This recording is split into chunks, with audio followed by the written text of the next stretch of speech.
Obviously that was an important step for us last year. When I think back, we had closed the gap on a lot of the teams that had done well, that we hadn't played well against in the regular season, and then going into the playoffs, we had a tough first round win that we gutted out, and the team really needed to learn how to perform in a playoff winner take all circumstance. And going into Page, a great program, well coached in their place. I think it was 28 degrees at kickoff, and to be down, to come back and win, and that was the type of morale building victory that our program needed, in my opinion, and to see the confidence that they gained from that. I think for our young kids now, what I notice is the extra games that they've gotten each year. We had 4 extra games last year, 2 the year before that. So that's 6 extra games in 2 years, and the experience that you gain from those games really helps translate for your older kids. Plus, it allows the older kids to help teach the younger kids what's a playoff like, what's a big game like. And so when they go into that big game this year, they're not going to be frightened or nervous or whatever because they've been there before. Obviously, some of those playoff games and that deep run benefited some of the younger players because you did suffer some injuries to some skilled players and forced some young kids to perform, and they did pretty well. Well, absolutely. We had a lot of depth in certain areas. I think we went, our top 2 running backs went down the last 2 games, Jalen and Malcolm, and KJ and Alex and Brandon jump right in and pick up the slack and played really well down the stretch. And we were lucky to have that kind of depth, but at the same time, a tribute goes to the coaches to having those young guys ready to go in and perform in a situation like that. And so I was really excited for them. So now they're brimming with confidence because now it's their turn, and they're going to get a shot. So certainly that experience. Plus, we started a whole bunch of young kids on defense last year, so we're excited about that experience coming forward into this year. Let's start off with that defense. You have some key skill players on that side of the ball: Davidson, Carroll, Connor, Henderson, Dylan Burdett.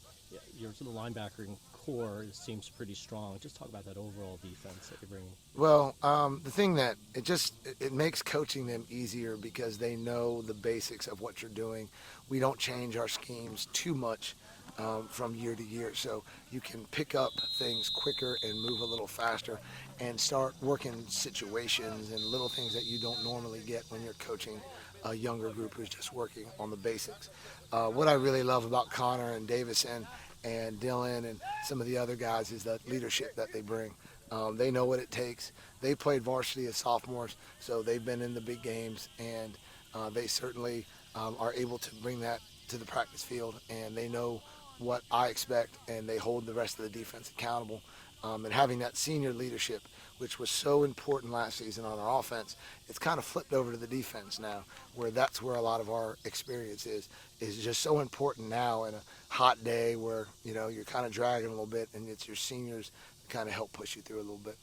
Your top player with experience on the offensive side of the ball graduated, Grayson McCall, and now you have a Mason replacing him who got some reps, some big reps in big games last year. Talk about what he brings as a signal caller. Mason does everything we've asked him to do. He's a little different quarterback than Grayson. Grayson was a special player. You don't get a kid like that come around very often. And Mason worked so hard and would have played on a lot of other teams. He just happened to be behind Grayson. And I'm so excited for him to get his shot now because, like I said, he's really done everything that we've asked him to do, from the weight room, from leadership to camps to coming out and getting the guys to throw during the summer. Like, he's ready to go out and assume the leadership of this team. And he knows our offense very well because he's been in it for the last 3 years. And the kids have a lot of respect for him. So when he talks and he is out directing, the kids are, everybody, we're in sync with what we're doing. So I'm just excited for him. He's finally getting his opportunity, and I'm pretty confident that he'll make the most of it. I don't know what it is about Porter Ridge, but for some reason we have a lot of running backs, even down on the middle school. And I tease Coach Bundick all the time. He's our running backs coach, that he's got the easiest job in the world. And I'm obviously just joking, but we are blessed to have some breakaway guys in the backfield who are finally getting their turn. Brandon and KJ and Alex both have played behind some really good backs before them, and now they're getting their turn. And I'm also excited about some of the young running backs that are coming on. and they showed a lot of promise. And I'm excited when KJ and those guys need a break that we feel we don't drop off very much. Our receiver position, again, some new faces. Nick Horsekamp and Anthony McClintock and Tom Milroy, and we've got a collection of others that are helping out that, again, have worked hard in the weight room, have worked hard out on the track, worked hard out in practice, and they're finally getting their opportunity. So we feel really good about our skill kids this year, and we don't feel like we're dropping off much from last year. In terms of special teams, another thing that Porter Ridge has been pretty you've benefited. We got kickers too. Kickers, tons of them, and this year you're bringing Braden McAllister in. Yeah, excited about Braden. You know, he's a young guy, and he's working on his consistency right now. But you know, no one's going to work harder, no one's more dedicated, and no one's better prepared for the job that he's going into. And we have full confidence going in. And I remember when Jared was a sophomore, and I think he just got to get used to being in a game and what it's like. Braden doesn't play middle linebacker like Jared did, so he has a little more rest, I think, to handle the kicking duties. But like I said, he's a young kid with a big leg, and we're excited to see what he can do when he gets a chance.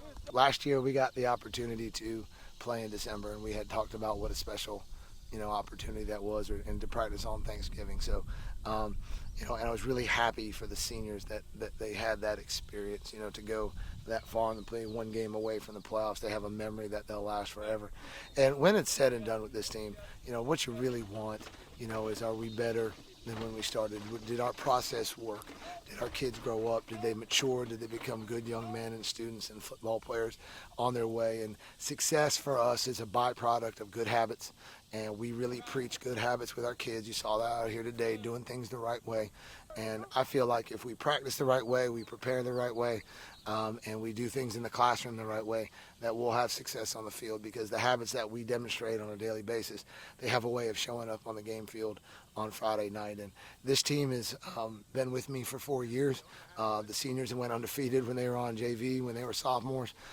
So they have high expectations, we do, but really, at the end of the day, we just want to make sure we're doing things the right way.